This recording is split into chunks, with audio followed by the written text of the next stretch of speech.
Toronto's real estate market is shifting fast with listings piling up, buyers on the sidelines, and I'm going to share with you exactly what's happening so you can be informed as a buyer or a seller. And at the end of the video, you're going to learn about the different areas in the Greater Toronto area that have decreased the most in value. If you are considering buying or selling, make sure to call me. And if you're a real estate agent, I'd love to connect with you to share with you what eXp Realty can offer you as an agent. And the Bank of Canada has reduced their interest rates once again down to 2.75, which usually we would appreciate, although this announcement has been overshadowed by the bigger announcement about the tariffs and the uncertainty within the economy. And the Bank of Canada's statement claimed that we ended 2024 on solid economic footing, but now we're facing a new crisis. And in the recent months, the pervasive uncertainty created by continuously changing US tariffs threats has shaken business and consumer confidence. So what this is telling us is that the Bank of Canada had reduced the interest rates only because of the tariffs to offset whatever scare there might be in the market. And the interest rate cut, it's not too significant, but of course anything helps.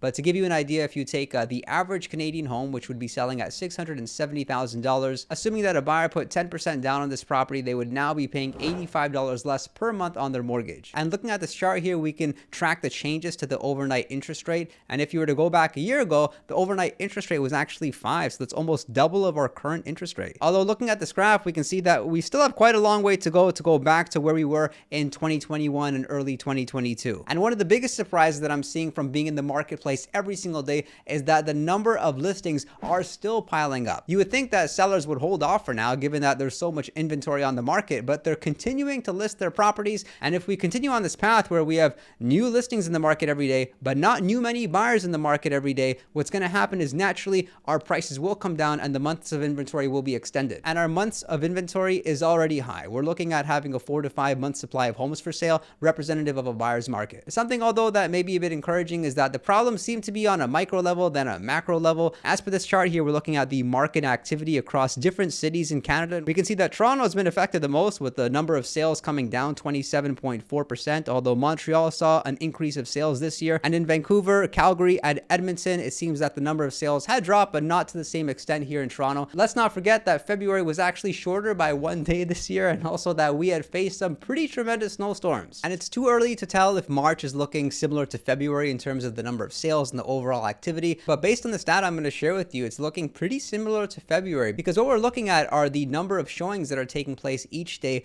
on active listings. We have a particular software that actually tracks the number of showings that take place as well as the number of offers that take place on the active inventory, and the line is representing showing volume, which we can clearly see is less than what it was last year if we compare the numbers. And if we look at the previous weeks and the change year over year, we can see showings were down 17%, 18%, 23%, and very similar numbers are shown with the number of offers taking place. As shown, there was a 40% decrease in the number of offers that took place during the first week of March. Here we're looking at the historical average price change, so we're comparing the month of February over the past 5 years, and we can see with the exception of 2022, the average price has been very similar. In 2021, $1,045,000. The past month, it's been $1,085,000. Surprisingly though, there are specific cities which have increased in value over the past year, and they continue to appreciate. For example, Mississauga, the average home is up 4.39%. Central Toronto is up 2%. We can see Toronto East as well as Ajax, Stable, Toronto West is down 2%. And then there's a number of cities which are down 4 to 8%, including Whitby, Brampton, Richmond Hill. Oshawa, that's definitely a surprise because Oshawa usually holds its value well despite any downturns. Vaughan is down 6.97% and Markham is down by 8%. If you learned something new, make sure to share this video with somebody else that may benefit by the information. If you are considering buying or selling, make sure to call me. And if you're a real estate agent looking for a great brokerage, make sure to reach out to me. I'm also very active on Instagram. I thank you for your support and look forward to seeing you next time.